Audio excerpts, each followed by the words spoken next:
Sejam bem-vindos a mais um Direito Bancário em Debate Convida. Hoje com o advogado e expert em recursos, Dr. Alexandre Ávalo, para falar sobre a temática de recursos e estratégias nas ações bancárias. Um tema que aflige muita gente porque a maioria das pessoas aprende durante a graduação como atuar no primeiro grau de jurisdição. Mas e quando você tem uma decisão, uma sentença desfavorável? O que fazer?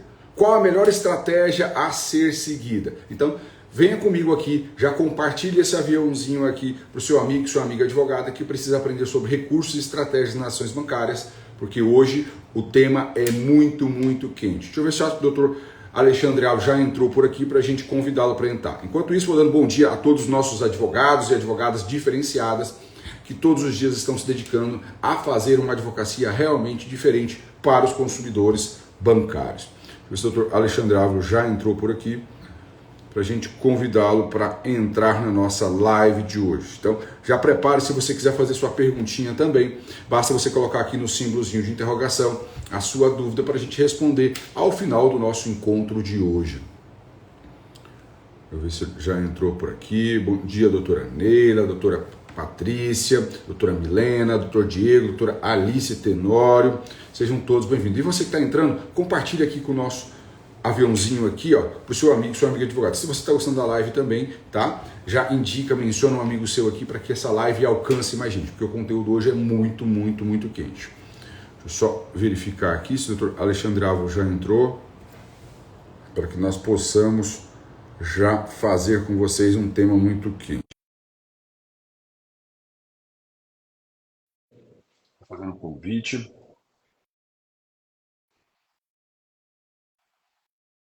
Se ele já conseguiu. Doutor Alexandre, acabei de mandar o convite para ti, tá? Para que você possa participar conosco da nossa live de hoje. Vamos lá. Vocês estão me ouvindo bem? O som tá ok? Como é que tá para vocês? Tá funcionando normal? Tá tudo certo? Ok. Tá. Então, lembrando, pessoal, hoje o tema é recursos e estratégias nas ações bancárias. Então, vamos falar de embargos de declaração, falar de agravo, vamos falar de apelação, porque tem muita gente ainda com dificuldades nesse tema, e esse tema é extremamente importante para você. Quando você, por exemplo, tem uma decisão que ela é obscura, ela é omissa, ela não apresenta a fundamentação do que ela decidiu, ou quando ela é em desconformidade daquilo que você esperava, você deseja levar a questão ao tribunal, seja uma decisão interlocutória, seja uma sentença. E é isso que você precisa fazer aí para você ter sucesso na sua estratégia, na sua advocacia bancária. Deixa eu ver de novo se consigo convidar aqui o doutor Alexandre. Mandei o convite do doutor Alexandre novamente para ver se vai agora. A gente consegue entrar. Agora foi. Perfeito. Bom dia, doutor Alexandre. Bom dia, doutor Homero, tudo bem? Tudo Bom dia, ótimo. Muito bom obrigado. dia a sua audiência aí toda. Sim. Muito obrigado por ter aceito o nosso convite, doutor Alexandre, por estar aqui conosco hoje, compartilhar o seu conhecimento. Você com a sua, né, correria do dia a dia, como advogado, como consultor jurídico, como procurador-geral do município de Campo Grande e especialista, né, na parte recursal. Para quem não conhece o doutor Alexandre Ávalo, ele é aqui de Mato Grosso do Sul. Mato Grosso do Sul tem excelentes juristas e o doutor Alexandre Ávalo é um dos despontados aí na área de processo civil, em especial na parte recursal. Então, já quem não segue o doutor Alexandre, já clica aqui em cima, ó, já passa a seguir ele, porque realmente ele sabe muito. Doutor Alexandre, eu vou deixar você se apresentar um pouco mais para os nossos seguidores, para que eles conheçam, né, um pouco do seu trabalho, não só como advogado, mas também como professor na sua docência e ao longo de anos, como autor de obras jurídicas também. Bom, doutor Homero, então eu sou advogado aí há mais de 23 anos, né? Mas na vida acadêmica, desenvolvi trabalhos na área acadêmica, no direito processual, constitucional e tributário. Fiz PUC-Rio, PUC-Minas e um mestrado em direito constitucional focado no acesso à justiça. Acesso à justiça no sentido lato da palavra, né? No que o professor Kazuo Watanabe chamava de acesso à ordem jurídica justa. E é interessante que o tema de hoje, recursos, nada mais é do que um desdobramento do direito de ação, um desdobramento do direito de acesso à justiça. Porque todo cidadão tem direito ao duplo grau de jurisdição, todo cidadão tem direito a um reexame de uma decisão judicial. é o formato, doutor Mério, de controle social dos atos judiciais. Então, veja, na minha vida voltada para advocacia privada, e atualmente eu sou procurador-geral da capital do Mato Grosso do Sul, o recurso sempre foi um instrumento muito útil para garantir o direito de ação e para garantir, muitas vezes, o restabelecimento de regularidade de justiça numa decisão judicial. Como professor de Direito, leciono na pós-graduação de alguns cursos, Escola da Magistratura, Escola do Ministério Público, INSTED, alguns cursos nacionais também. Como autor de livros, já publiquei várias obras. Um período de 10 anos da minha vida, me dediquei muito a escrever. Então, livros no processo civil, no processo tributário, no processo constitucional, foram as áreas que eu escrevi mais durante esse período todo. Tem muitas obras publicadas nessa área. Bacana. Vocês viram a experiência do Dr. Alexandre Arro, né? E ele também produz conteúdos aqui nas redes sociais, então vocês sigam o perfil dele, porque realmente ele traz aqui conteúdos muito interessantes sobre a parte recursal. E um dos assuntos que ele aborda lá no Instagram dele também, nós vamos falar um pouco aqui, é sobre os embargos de declaração. Né, doutor Alexandre? Uma pecinha que às vezes é muito ignorada. Embargo de declaração não resolve nada, né? A gente tem essa cultura de que embargo de declaração, juiz não vai mudar, não vai resolver, não tem finalidade alguma, embargo de declaração. O mesmo juiz que prolatou a decisão, ou o mesmo, né, relator que prolatou a decisão no tribunal. Mas, na sua visão, o recurso, né, de embargo de declaração é um recurso importante? Às vezes, Homero, é um recurso fundamental. É interessante porque o embargo de declaração ele tem uma utilidade muito específica. Porque o embargo de declaração é um recurso de fundamentação vinculada. Em outras palavras mais simples, o que quer dizer isso? O embargo de declaração cabe em hipóteses específicas em que há um vício que precisa ser sanado. O objetivo do embargo de declaração, o objetivo direto, não é modificar a decisão, mas sim aprimorar. Mas por meio desse aprimoramento, você pode restabelecer um direito sem precisar acessar a jurisdição superior, outro grau de jurisdição. E o mais interessante, Homero, o embargo de declaração não tem preparo, não tem custas. Então, é um instrumento rápido que muitas vezes pode trazer o que você buscaria numa instância superior. E por que eu digo que em alguns momentos é fundamental? Por exemplo, Homero, imagina que você está aqui e vamos falar, já fazendo um link com as ações bancárias, que é um tema que o professor trata muito aqui no Instagram dele, e é um tema muito importante, é um nicho sensacional para a advocacia, principalmente daquele que às vezes não depende de grandes escritórios, não depende de estar vinculado a uma estrutura, uma grande capital, ou uma grande cidade, que é a área de ações bancárias. Muitas vezes, o juiz daquela comarca que você propôs uma ação bancária, ele dá uma decisão que contraria absolutamente a jurisprudência pacífica do STJ, por exemplo. Quando você ingressa com embargo de declaração para sanar um vício, mas que você coloca ali que o objetivo do embargo de declaração também é promover o pré-questionamento da matéria que está pacificada no STJ, o ato de você ingressar com embargo de declaração, primeiro, efeito positivo, interrompe o prazo dos próximos recursos. Segundo efeito positivo, não tem custas. Terceiro efeito positivo, por meio desse embargo, você cria um canal com o julgador de primeiro grau para poder falar para ele, excelência, e compreendi aqui vossa decisão, não é questão de certo ou errado, respeito, mas eu preciso pré-questionar a matéria porque o STJ tem pacificado o tema nesse sentido aqui que eu estou pleiteando. Então, ali o juiz pode refletir e dizer o seguinte, olha, não adianta eu ter essa minha posição, realmente eu não sabia que a posição já tinha sido modificada no STJ, eu vou resolver isso agora e vou prosseguir, né? E, enfim, naquele momento você pode reverter uma decisão apenas acenando para o juízo.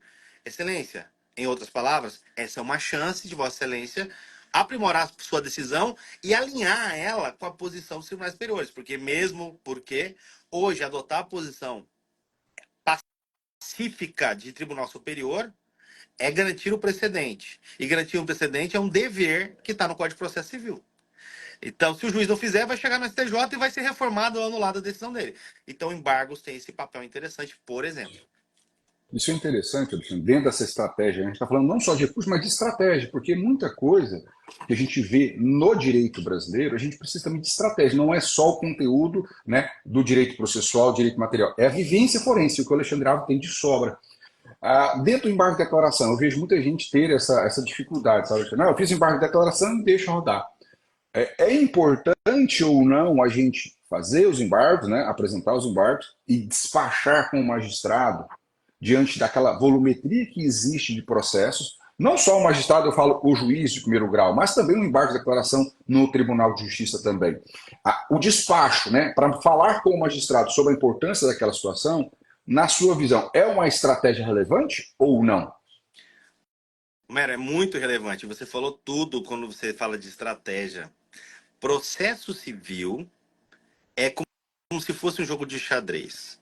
Você só move uma peça sabendo onde você quer chegar na última peça. Então, por exemplo, o embargo de declaração, quando você ingressa nesse exemplo que eu dei, você está pré-questionando a matéria, porque se o juiz insistir em não seguir o Tribunal Superior, você já está pensando lá na frente, no seu recurso especial, que já vai ter pré-questionado aquele tema. Né? Daí a importância. Você está me perguntando, é importante despachar com o juízo? Com toda certeza. Você tem que sair da vala comum, muitas vezes. Muitas vezes, numa sessão de julgamento de uma Câmara, tem lá 500 processos sendo julgados. Muitas vezes, o juízo está lá com milhares de processos idênticos. E existe, gente, existe, muitas vezes, um pré-conceito em ações bancárias, uma vez que os bancos, sejam como réu ou como autor, mas principalmente como réu, ocupam um grande percentual do estoque do Poder Judiciário. Mas no seu caso pode ser diferente. No seu caso, você pode. Sabe aquela história de facilitar a fluidez do processo? Então, muitas vezes, primeiro, uma peça que seja objetiva e consiga construir algo de forma muito clara para o juízo. E se você souber que naquele juízo não tem essa questão ainda enfrentada, ou tem uma posição aparentemente contrária ao seu caso, e seu caso tiver uma diferença, uma vírgula de diferença, vale a pena despachar. E daí a despacho é assim, Homero, chega lá pro juiz e fala assim, excelência, eu sei que o senhor tem uma posição assim e assim nesses casos aqui. O meu caso, aparentemente, poderia ser igual. Mas o meu caso tem o seguinte detalhe, tem o seguinte documento. Eu tenho um laudo aqui. Eu sei que Vossa Excelência costuma solicitar, intimar a parte num despacho. Outra coisa, em ações de muito volume, alguns despachos saem de forma automática. A assessoria já faz, nem passa pelo juiz. Antes disso acontecer, excelência, já sei que o senhor tem aqui um procedimento em todas as ações bancárias, que o senhor tem esse despacho aqui que determina juntar a tal documento. No meu caso, já trouxe o documento e já trouxe um laudo que demonstra a objetividade dos meus cálculos. Por exemplo, veja que você está ajudando. A postura que o advogado tem que ter com o magistrado ao despachar é colaborativa.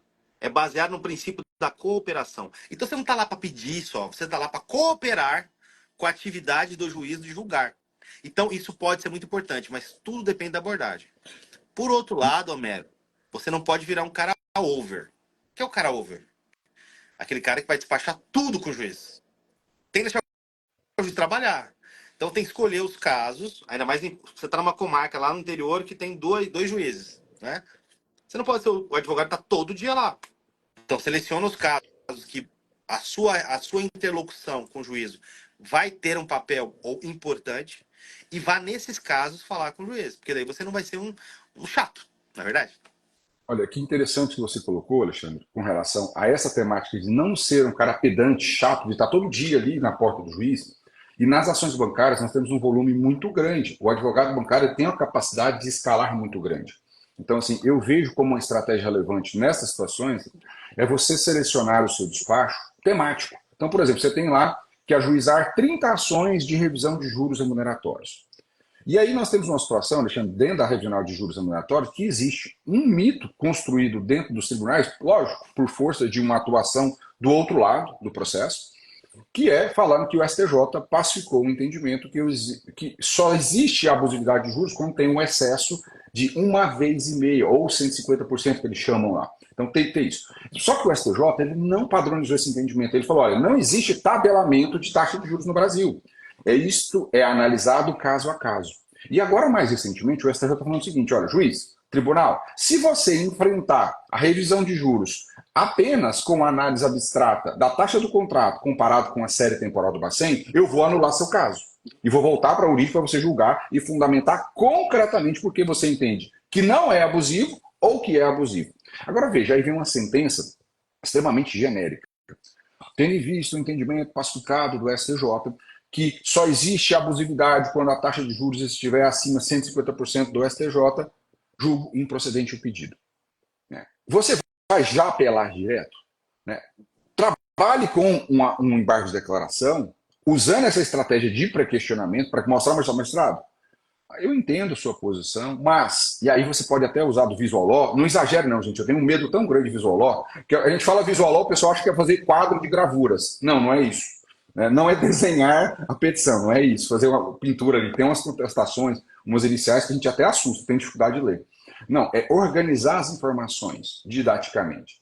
Faça um quadro comparativo, olha aqui, o STJ na terceira turma disse isso, na quarta turma disse isso, na sessão disse isso, e na Corte Especial disse isso. Então, o entendimento pacificado no STJ não é este assunto. E eu estou falando isso, uma lauda e meia. Memorial para despachar com o juiz é uma lauda e meia, não pode passar disso.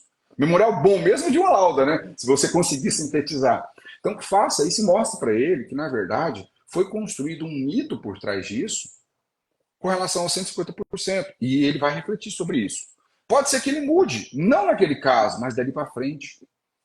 E você tem várias ações, você não pode pensar. A estratégia é nisso, Alexandre, também. É pensar não só naquele caso, não é a visão pequena da advocacia, é a visão sustentável, de longo prazo, de médio prazo. Peraí, nas próximas ações, será que esses meus embargos de declaração pode causar um efeito positivo? Então, é isso que a gente tem que refletir. Verdade. E tem um detalhe, por exemplo, se você não conseguir resolver nos embargos e tiver que agravar ou apelar, você já vai levar essa questão numa apelação dizendo, olha, a questão foi aventada em primeiro grau já. Mas o que você falou com relação a esse exemplo que você deu, muitas vezes, no volume de processo, o juiz pode decidir com base no dispositivo daquele julgado, daquele precedente. Mas tem que mostrar para ele que a ratio decidente, ou seja, o fundamento, a razão de decidir do STJ não foi aquela. Então tem uma frase, né, que leva essa ideia do limite a 150%, mas no dispositivo, mas você pode decompor e desenhar o fundamento que sustenta aquele acordo para mostrar para ele que na verdade não foi isso, né, para o juiz. Com toda educação, delicadeza, elegância, você mostra isso para o juiz. Mas se não tiver jeito, você vai para o tribunal. E no tribunal tem uma dica para te dar. No tribunal do seu estado, né? Estude, se tiver uma Câmara preventa, já estude se tem precedentes que essa Câmara enfrentou essa matéria. Se tiver precedentes favoráveis, no seu memorial ele pode até passar de uma folha se você usar mais uma folha citando um precedente de cada membro daquela Câmara ou da Câmara inteira que julgou aquele caso. Porque, na verdade, facilita a vida do julgador. Lembra que eu falei? Excelência, tem um caso aqui que o juiz de primeiro grau tem uma posição contrária, mas a minha posição do meu recurso já tem precedentes dessa Câmara em que vocês enfrentaram exatamente a questão. Sabe por que é importante? Ao confeccionar o seu recurso, você já aborda a matéria naquele viés, naquele sentido que a Câmara já enfrentou. Porque, veja, o objetivo seu é resultado para o seu cliente. Muito mais que qualquer outra coisa, né? Com estratégia, você consegue fazer isso estudando o órgão julgador. E vocês, não sei se a sutileza da argumentação do Alexandre é fundamental. Gente, prevenção no tribunal. Veja, você está com um processo em andamento, você agravou no curso do processo. E a apelação? Quem vai enfrentar essa apelação? Será que na mesma Câmara que está preventa? Ou a turma, né? Depende do tribunal, nomenclatura. Então, essa questão de prevenção é uma estratégia que você não pode deixar passar. Quem não usa isso a seu favor está deixando a oportunidade de passar na sua frente e dando espaço para o advogado do outro lado trabalhar, porque ele sabe que está prevento. Então ele vai construir a tese das contrarrazões recursais em cima da prevenção. Então por que você vai citar julgado de outro estado, de outra turma ou de outra Câmara, se você já tem claro e definido quem vai julgar seu processo? Então, é uma estratégia que você não pode ignorar, gente. A gente tem muita dificuldade sobre citações de jurisprudência, sabe, Alexandre? Eu vejo na prática, Porque assim, eu quero procurar o melhor julgado. Não, não é o melhor julgado. O melhor julgado é aquele da Câmara que vai julgar o seu recurso que tem precedente favorável ao seu. Esse é o melhor julgado que existe. Né? Para que você. Olha, peraí, quando você chega no relator, ele leu a petição e viu que tem citação dele, ele fica alegre demais. Porque ele fala, assessoria, é nesse sentido aqui, vamos embora. É isso aí. Vamos embora. Já tá pronto, Bob. Já tá pronto. Porque ele já construiu uma tese em cima daquilo, né?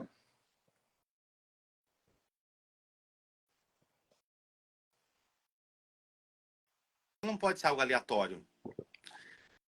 Né? Eu vou entrar sei lá, na busca Jus Brasil, enfim, qualquer site de busca, ela tem que ser direcionada. Então, vamos dizer o seguinte, vamos pensar, isso é difícil, em matéria tributária. Desculpa, em matéria bancária. Mas imagina, Homero, que lá naquela Câmara não tem ainda um precedente enfrentando aquele detalhe que você está enfrentando. Qual que é a ordem de enfrentamento para se buscar a melhor jurisprudência? Procura a jurisprudência de Tribunal Superior.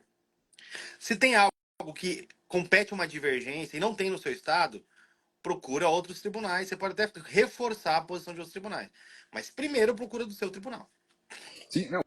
Isso é muito importante porque assim, as pessoas se esquecem que, por mais que o tribunal, por exemplo, Santa Catarina tenha uma posição formada sobre determinado assunto, se o seu tribunal já tem convencimento formado, não é tão simples assim de mudar. Agora, se eu tenho uma decisão ou um acórdão, né? Porque às vezes tem decisões monocráticas também no STJ a rodo. E acontece muito, eu vou dar um exemplo, as pessoas ignoram decisões monocráticas no STJ, é com relação à validade ou invalidade de notificações extrajudiciais dentro do processo de busca e apreensão, que é uma ação bancária que existe. E nós, né, a advocacia trabalha muito na defesa.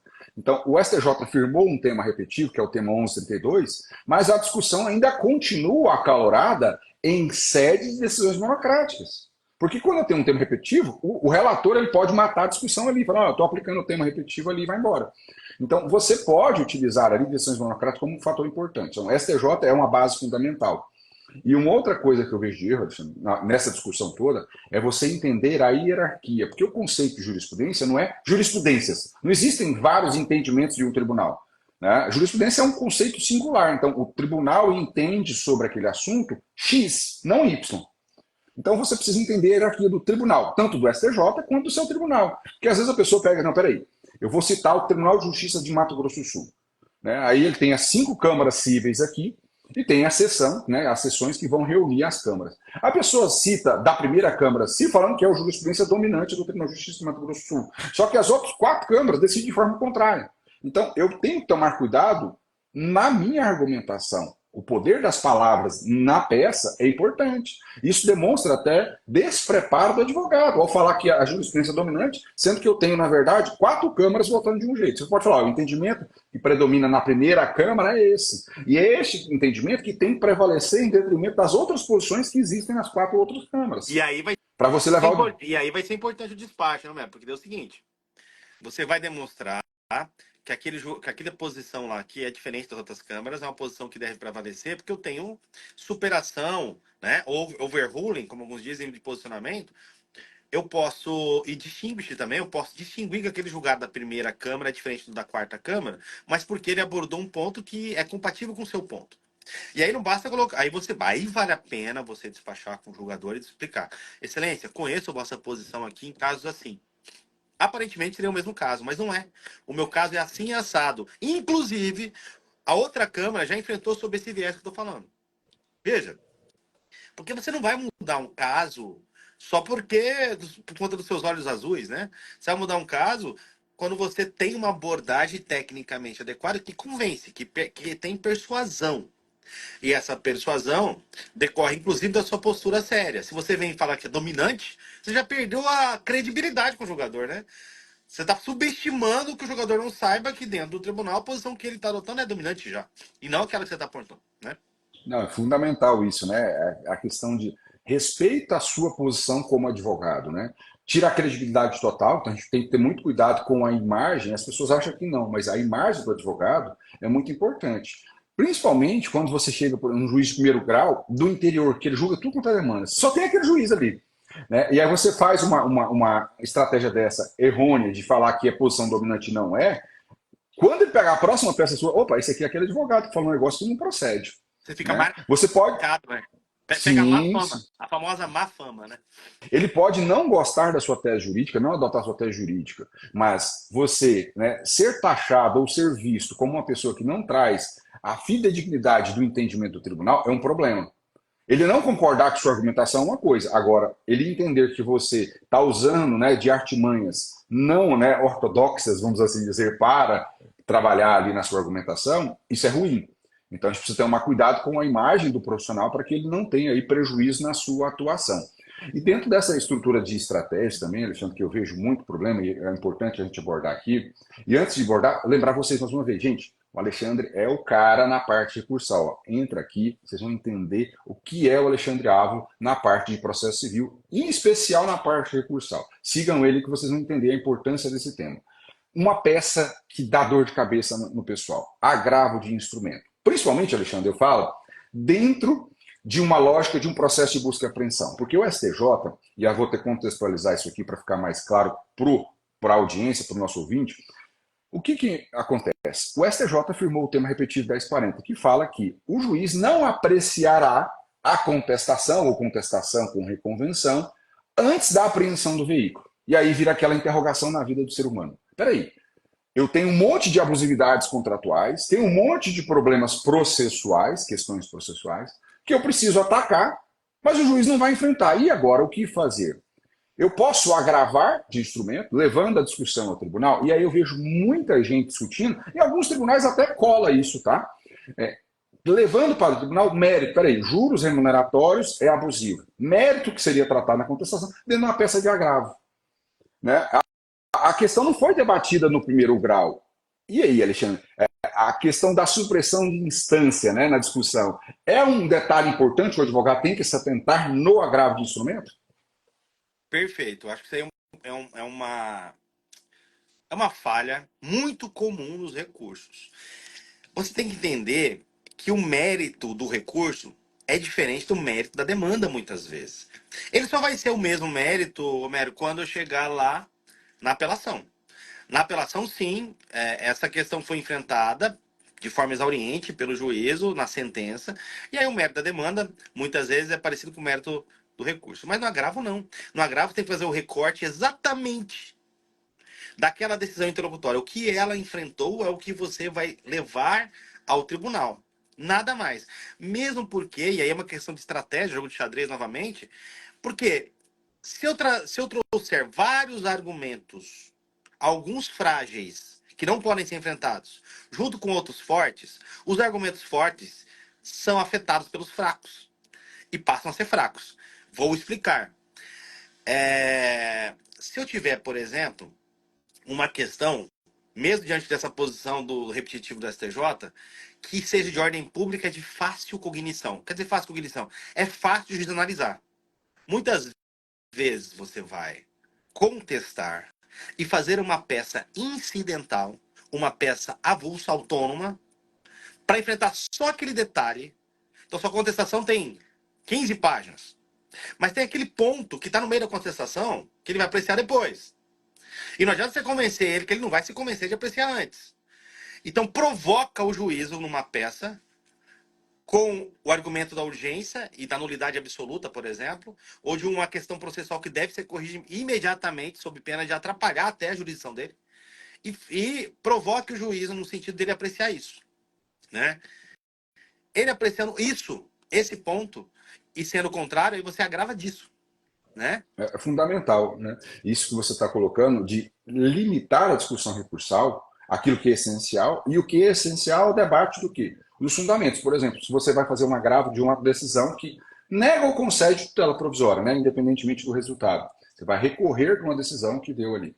A discussão é o objeto, né, da tutela provisória, quais são os pressupostos. E aí o seu trabalho é levar ao tribunal, mostrando para ele, ó, tribunal, os pressupostos da tutela são esses, e estão preenchidos aqui. Houve, né, um erro no julgamento, ou a fundamentação não é adequada, esse não é o melhor caminho a ser seguido, vai depender do contexto, caso concreto, mas você mostrar ao tribunal que você sim preencheu os pressupostos para se conceder uma tutela cautelar, uma tutela antecipada, ou até mesmo uma tutela de evidência, vai depender do tipo de tutela. que você vai trabalhar ali. Mas você precisa levar essa questão ao tribunal debatendo. E aí é o que eu vejo de grande problema. A pessoa quer simplesmente reescrever a inicial. Porque ela abriu um tópico na inicial, Alexandre, falando da tutela provisória. Na verdade, e aí eu vou ser com muito mais propriedade, e eu faço isso na minha prática, mas você vai, acho que, clarear mais ainda, pessoal, o trabalho do advogado ou do defensor na peça recursal não é só simplesmente copiar ipsis literis a sua inicial ou outra peça que você já trouxe aquela fundamentação. É você dialogar com a sentença, mostrar ao tribunal que aquela decisão, no caso não estou falando de agravo, aquela decisão ela precisa ser ou cassada, né, anulada, ou ela precisa ser reformada, e o porquê disso. Não é simplesmente reescrever, né? É o princípio da dialeticidade recursal, que vai se aplicar tanto à apelação quanto ao agravo de instrumento. Você vê essa situação como importante no dia a dia da sua advocacia? Muito importante, Homero. E quando você pensa em ações que têm a característica de ser massivas, que tem muitas ações iguais, existem sempre aquela história, né? Muitas petições iniciais muito parecidas, muitas contestações muito parecidas e muitas decisões sobre essas contestações e ações iniciais muito parecidas. E aí, Homero, na verdade, repetir a petição inicial ou repetir a contestação, sendo um lado que você tiver ou de outro, não é só que é ruim porque não te ajuda, porque é estrategicamente péssimo. Além disso, você tem uma grande chance de, se o tribunal estiver atento, de você não ter o seu recurso sequer admitido, sequer analisado no mérito, porque você afrontou a dialeticidade. Então, por exemplo, quando você está fazendo contrarrazões a um recurso, vamos pensar o contrário, então. O nosso colega que está aí do outro lado, ele ingressou com uma ação bancária, pediu a tutela foi concedida. O banco vem, né? E depois da contestação, enfim, o banco vem e agrava. Só que ele repete a contestação. Vou falar para vocês, você vai gastar meia folha para dizer, ó, aqui está a decisão que analisou os pressupostos, a presença dos requisitos de tutela. Aqui vem um agravo do banco, que não está enfrentando a presença dos requisitos. O agravo do banco está tratando do mérito. Ou seja, esse agravo não atende ao princípio da dialeticidade e deve ser inadmitido por irregularidade formal, porque é um dever de quem recorre enfrentar os fundamentos da decisão recorrida. Isso é dialeticidade. A dialeticidade, então, quando você vai fazer o seu recurso, você pode botar outras coisas? Pode, mas o primeiro passo é você fazer uma comparativa em que o seu recurso enfrenta os fundamentos da decisão. Porque, não sei se todos aí sabem, mas a decisão se sustenta se um dos fundamentos dela não for enfrentado, por exemplo. E a dialeticidade vai ser aplicada. Olha, muito importante. E eu vi que entrou aqui, Alexandre, o grande professor Osvaci.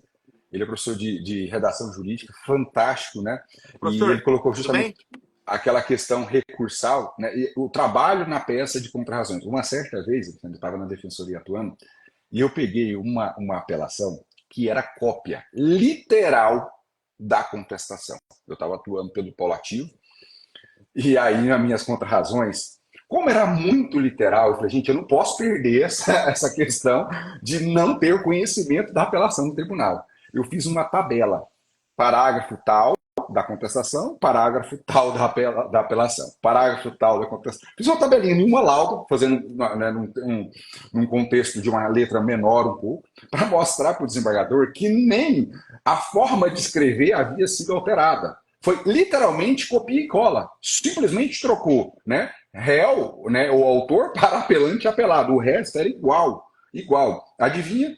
A apelação não foi conhecida. Mas é uma maravilha isso, né?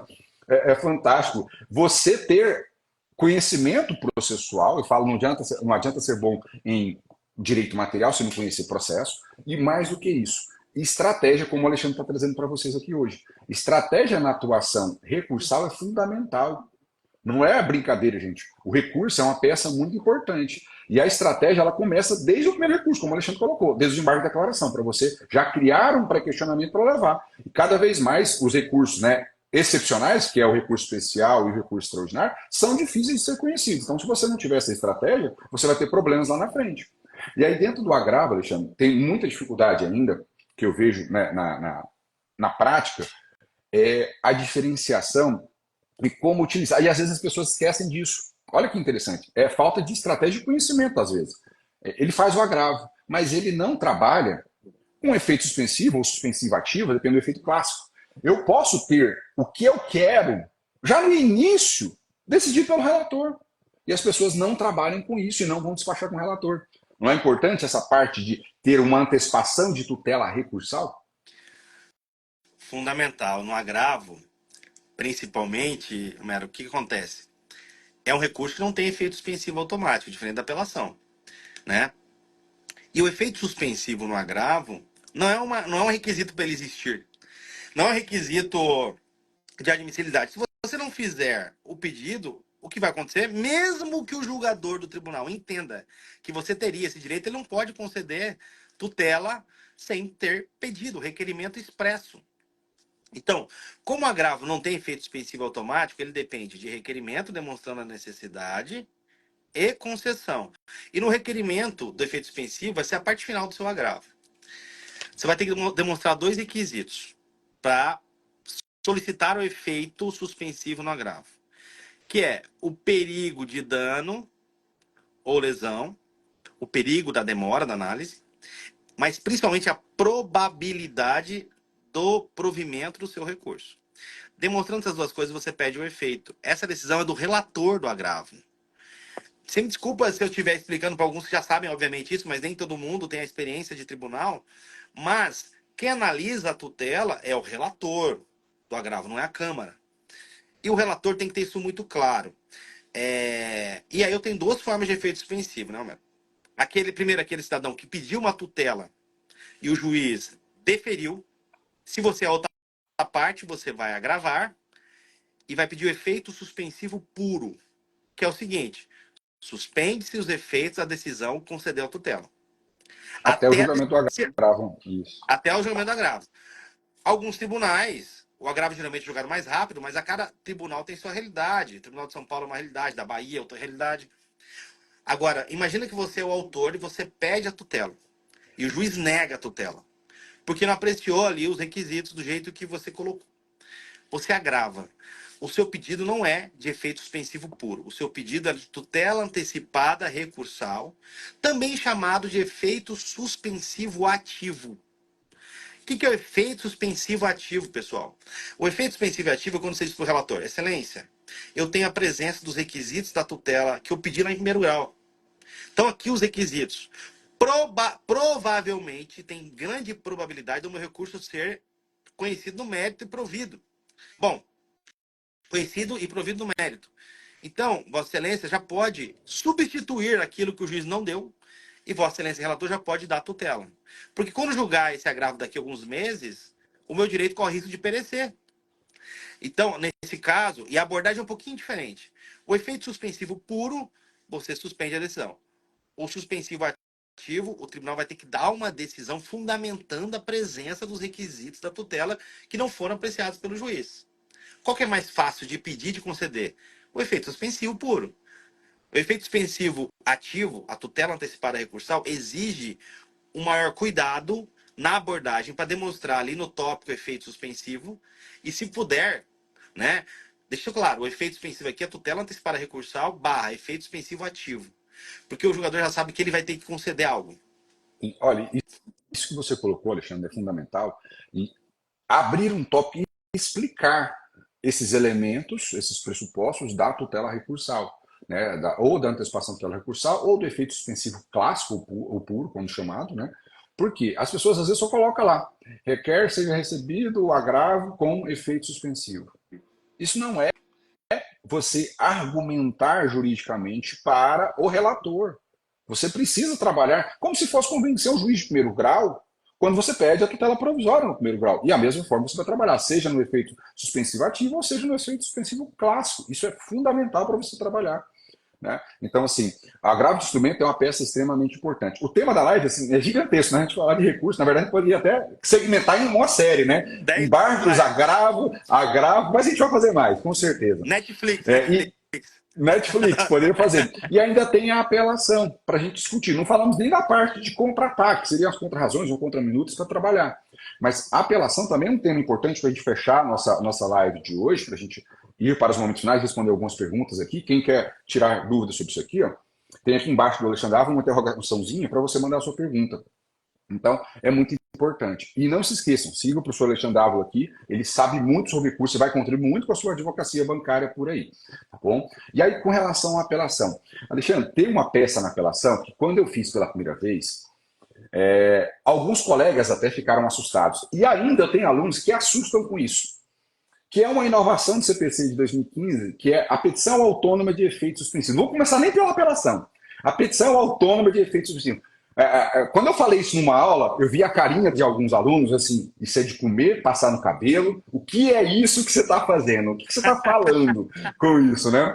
Porque esta petição, gente, eu já literalmente derrubei uma possessória gigantesca com uma petição de efeito. Derrubei. Gente, não é simplesmente julgou improcedente. Entenda o seguinte: a apelação que tinha, né, concedido, inclusive, tutela na sentença, teve efeito suspensivo lá no tribunal. Antes da apelação chegar, isso que é importante. O recurso de apelação no processo civil pós-2015, ele mudou quem recebe esse recurso, não é o juiz de primeiro grau mais. Então ele vai andar no primeiro grau, às vezes 3, 4 meses, até chegar no tribunal. Só que o direito daquela pessoa está perecendo, ele está gritando, ó, pedindo ajuda. E você tem que ser um processualista nessa hora. Então, essa petição de efeito suspensivo, para mim, é a cerejinha do bolo da apelação, sabe, Alexandre? Para mim, ela é fantástica. Você usa ela, gosta de usar? Demonstra que você é craque, mano, porque pouca gente usa, né? E é algo que está aí disponível no Código de Processo Civil, tanto na apelação e também lá no recurso especial. Então, em outras palavras, quando você apela, você dirige a sua apelação ao juiz de primeiro grau e ele vai processar a apelação. Isso quer dizer que ele vai receber a apelação, intimar a parte contrária, ela volta para ele e ele remete ao tribunal. Isso pode demorar algum tempo, um bom tempo. Só que se tiver uma questão urgente, você vai enfrentar na apelação, você vai. Na apelação você vai pedir, sim, a tutela. Mas até esse pedido chegar no tribunal demora. E é interessante o requerimento autônomo de efeito suspensivo. Porque, veja bem, a apelação, em regra, tem efeito suspensivo automático, né? Mas o requerimento de tutela ou de efeito suspensivo automático, autônomo, facilita o tribunal que ele aprecia apenas esse ponto. Se tem ou não requisitos do efeito, independentemente. Você pode até perder a apelação, você pode até ter uma apelação improvida daqui 6 meses, mas naquele momento você tem apreciação da existência ou não dos requisitos para o efeito suspensivo. E essa peça realmente salva muitas vezes a urgência, né? Porque você mostra para o tribunal, olha, se esperar até o julgamento pelo colegiado dessa questão, o direito vai perecer. Então eu vou ter a inutilidade da espera da espera do provimento ou improvimento da apelação. Pode se tornar inútil. Inclusive, se a apelação for provida, você pode não conseguir resgatar esse direito. Então, por isso que o requerimento... E é interessante, o requerimento não tem nenhum custo, né? É um requerimento autônomo. E interessante também, o requerimento autônomo tem duas formas.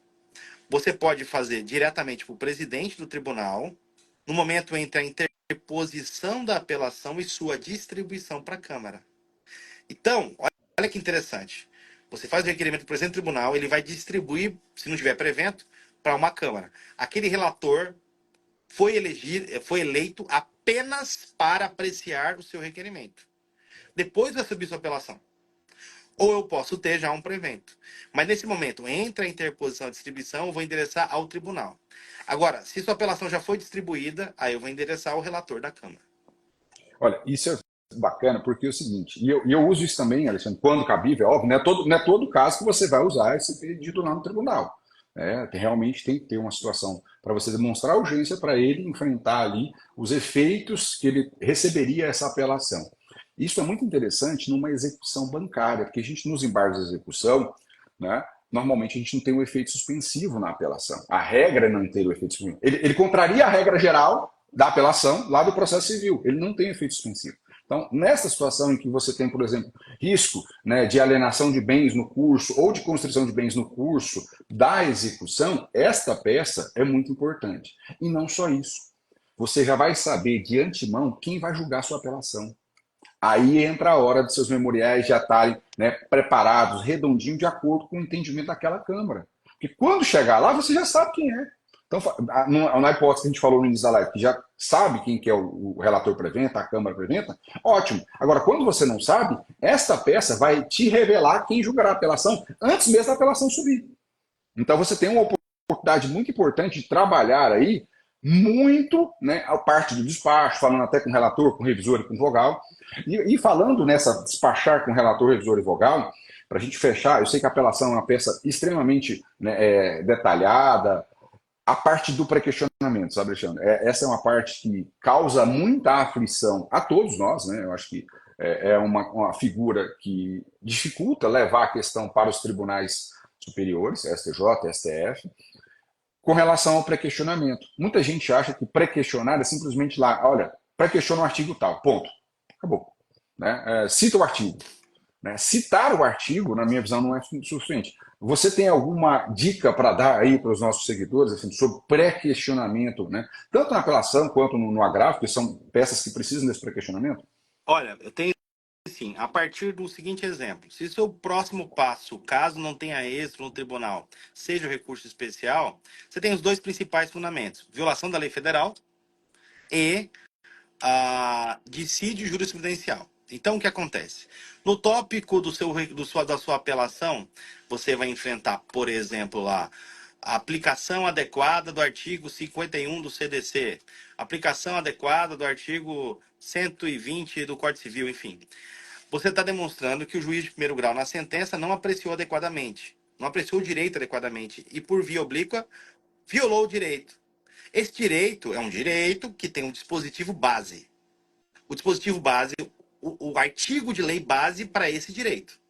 Você demonstra como se aplicar adequadamente este artigo de lei. Isso está no tópico da sua apelação, tá? E lá você vai mencionar o dispositivo.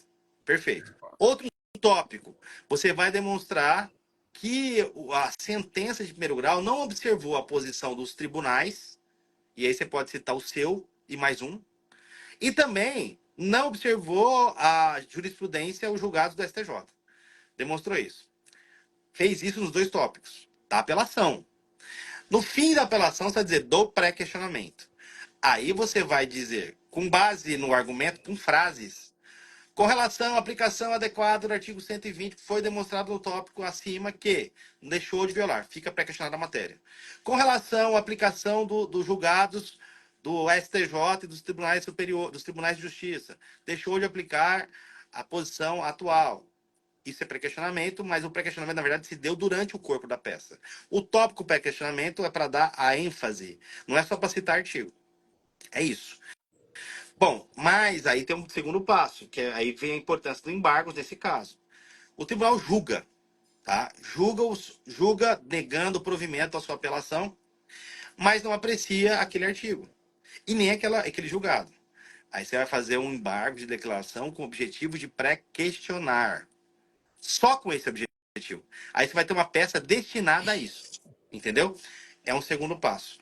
Mas um detalhe bem importante na apelação também, Homero, é lembrar que quando você pega um processo na fase de apelação, faça um pente fino, eu diria, faça uma retrospectiva nas decisões interlocutórias que não eram agraváveis, aquelas decisões que não estavam no 1015 do CPC, e que, portanto, você não pôde agravar, e veja se vale a pena, já que você teve uma improcedência do seu pleito, se vale a pena você alegar elas como preliminar da apelação, que é o momento adequado para você alegar a questão interlocutória não agravável. Sempre, porque quando você vai apelar, já passaram 5 anos, 4 anos, 3 anos. Então, aquilo que não foi apreciado é a hora de você apreciar. E muitas vezes isso muda o rumo do processo. Uma questão de um indeferimento de uma prova que você pediu, por exemplo, que em regra não é agravável, o indeferimento da prova. Talvez seja a hora de você alegar como preliminar, porque aquela prova é constitutiva do seu direito. E quando você alegar isso em preliminar, caso o tribunal não aprecie, isso pode representar o quê? Cerceamento ampla defesa. Então você consegue levar uma matéria que tem até um viés constitucional para cima. E é interessante isso que você colocou, Alexandre, porque as pessoas esquecem, naturalmente, pelo tempo, né? Olha, é uma sacada fundamental para vocês anotarem isso aí, reassistir a live, porque realmente estas questões que foram decididas no curso do processo não são objeto de agravo, você tem que levar ela para apelação, caso ela seja determinante para o julgamento da sua matéria. E não é só você sendo o réu. O direito à prova também é do autor. E é um direito fundamental, que isso está dentro da lógica, né, do direito do contraditório e da ampla defesa, devido ao processo legal, né, Perfeito. pensando em última instância. Então é importante você ter atenção a esse detalhe para você não deixar passar uma oportunidade. Às vezes isso vai fazer a diferença para você ganhar ou perder. É isso que faz a diferença. Uma matéria não agravável que você deixou levar uma apelação. É importante demais para você trabalhar. Tá? Tem algumas perguntinhas para a gente fechar aqui, Alexandre. Né? Tem uma aqui importante, que tem tudo a ver com a parte de estratégia. Qual é o momento de despachar em sede de recurso para apresentar memoriais, aí, seja ao juiz, ou seja na apelação, ou seja no agravo? Qual é o momento que você julga aí relevante para ir despachar? Bom, eu penso que tem dois momentos. Se você tiver com agravo para o relator, você tiver um pedido de efeito suspensivo, após a interposição do recurso, porque o agravo é interposto diretamente no tribunal, logo após a interposição do recurso, você já deve agendar com o relator e levar o memorial para tratar de efeito suspensivo apenas. Tá? De igual modo, se o agravo, se ingressou um agravo contra o seu cliente, né? Também para você despachar para não dar o efeito suspensivo. Então, agravo, você protocolou agravo, primeiro despacho com o relator. Pautou o processo, saiu publicado lá, pautou o seu processo para o dia 15 de abril. Então, uma semana antes da data da pauta, você vai levar o memoriais para os outros julgadores que participarão do julgamento. O mesmo vale para a apelação. Só que a apelação você não tem efeito suspensivo ali automático em tutela. Então, na apelação, depois de interposta a apelação, você tem que guardar um momento antes da pauta, antes de estar pautado o processo para falar com o relator, e quando estiver pautado com os demais. Mas, Ávalo, eu vou falar com o relator antes de estar pautado. Óbvio que você tem que falar com o relator antes. Por quê? Quando o relator liberou o processo para pauta, ele já tem a posição dele. Ele já pensou o julgamento que ele vai ter sobre aquele recurso. E daí você não vai exercer o papel fundamental do advogado, que é, no espírito de cooperação, auxiliar no convencimento do juízo. Né? Então, primeiro fala com o relator e depois, quando pautar, falar com os demais. Mas não fala muito antes, não, tem que ser perto. Eles têm sessão de julgamento em todos os tribunais do Brasil toda semana. Então, se separa alguns dias antes do julgamento para falar com os demais. E isso que você colocou, Alexandre, eu reputo de suma importância como estratégia na advocacia, porque muita gente, às vezes, acredita que o relator, né, e aí entra o revisor e o vogal depois na discussão, não vão te ouvir. Pelo contrário, gente, não tem que pensar assim. Né? A gente tem que ter a cabeça seguinte: quando chega um processo lá, ainda ele não tem opinião formada. Você precisa ajudar, cooperar a construir, como o Alexandre colocou. Agora, você desconstruir um raciocínio que já está formado é muito mais difícil. Então, o time é esse, é antes do relator decidir, e o vogal e o revisor, normalmente nos tribunais, isso é uma prática que acontece, né? Eles já recebem o voto por antecipação. Então, ele chega na sessão de julgamento para, né, votar ali, já sabendo mais ou menos o que ele vai decidir. Porque ele já tem o voto ali do relator. Isso é uma prática que acontece. Então você precisa entender o seguinte: deixar para despachar no dia da sessão do julgamento, gente, você tem que ser muito bom, a sua tese tem que ser muito boa para você demover aquilo que já está construído. E eu reputo, Homero, que na verdade isso é mais importante que a ideia de sustentação oral, né? Uhum. Sustentação oral lá no âmbito penal é bastante importante, mas não é possível. Esse trabalho anterior é muito importante. Às vezes você tem que fazer sustentação, porque é importante chamar. Você viu que você não convenceu com os memoriais, com o despacho. Pode ir para a sustentação oral. Mas a sustentação oral não pode ser uma prática over também. Você não pode ter aquele advogado que está em toda a sessão de julgamento, em todos os seus processos, fazendo sustentação oral. Porque você está, assim, tomando o tempo dos julgadores dentro da sustentação oral. Então, esse tempo também é precioso, o seu e o deles. Então, se você entender que já fez o seu trabalho, muitas vezes, você pode até solicitar sustentação. Mas como diz o nosso amigo Thiago Buni, a melhor sustentação oral é aquela que não é feita. Muitas vezes você vai chegar, você fez todo aquele trabalho de entregar memoriais, de falar com os jogadores e se inscreveu para sustentar. Na hora da sustentação, muitas vezes os jogadores de alguns tribunais do Brasil, eles antecipam: olha, doutor, o senhor vai querer fazer sustentação mesmo? Porque nós estamos dando provimento ao recurso. Nessa hora, você não tem que fazer sustentação. Né? Tem que falar: obrigado, excelência, você tem um bom trabalho, sentar, porque você não precisou da sustentação. Muitas vezes se deu por conta de uma boa peça recursal interposta e de um bom trabalho feito em memoriais, que trouxe esse resultado positivo ao seu recurso. Agora tem gente não, que insiste em fazer sustentação oral. Mesmo quando é alertado de que vai dar provimento ao recurso. Isso é um erro absurdo. Porque eu repito o que o amigo Thiago Buni diz. Ele disse num vídeo dele: a melhor sustentação oral é aquela que não é feita. Quando te dispensam de fazer, porque você já obteve o seu resultado. E a insistência, com todo respeito à palavra, é burrice, porque você tem que pegar sua sacola, botar aqui debaixo do braço e ó, sair.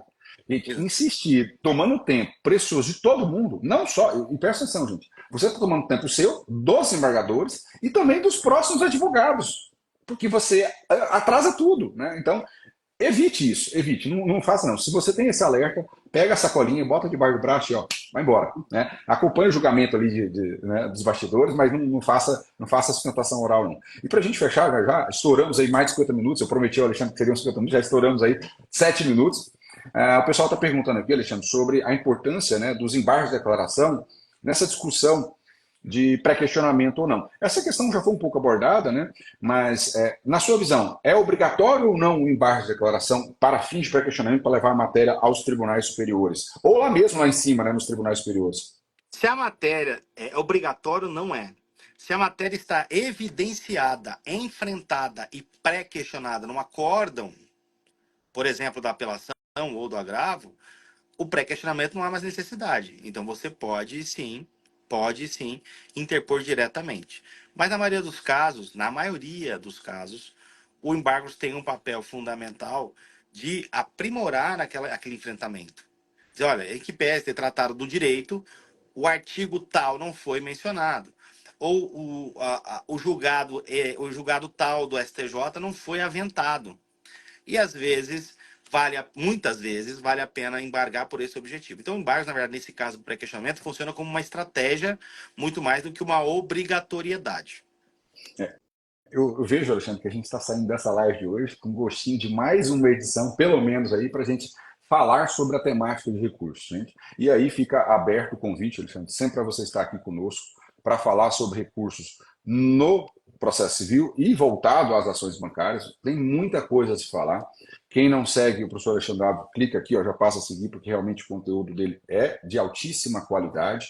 E você vai ter essa live salva aqui no nosso perfil, para que você possa reassistir. E o número de pessoas que reassiste a live, Alexandre, é altíssimo, né? Muita gente não tem disponibilidade para assistir ao vivo, até porque o horário, às vezes, de trabalho, tem alguma reunião, alguma audiência, mas a repetição da nossa live, ela acaba sendo de alta, né, visualização. Então, só tenho a agradecer, Alexandre, por você disponibilizar esse tempo aqui para falar um pouco com nossos seguidores sobre a temática de recursos e estratégias no processo civil. E desejo uma excelente semana a todos que estão aqui, para que vocês possam, né, colher frutos do que aprenderam aqui hoje. Hoje teve muita coisa interessante. E você que está aqui acompanhando e quer entender mais sobre recursos, gente, não esqueça disso. O professor Alexandre Ávila, em breve vai soltar curso, né, professor Alexandre, sobre a questão de parte recursal, gente. Não adianta falar, não, o Homero vai dissecar 100% de recurso. Não, aprenda comigo a parte bancária, aprenda com o Alexandre a parte processual, você junta as duas coisas e você vai ficar um advogado diferenciado, como costumo chamar aí nosso time dos advogados diferenciados, tá, Alexandre? E deixa aí as suas últimas considerações. Muito obrigado, Alexandre. Eu que agradeço, meu amigo. Agradeço muito o convite, Homero, e agradeço a sua audiência.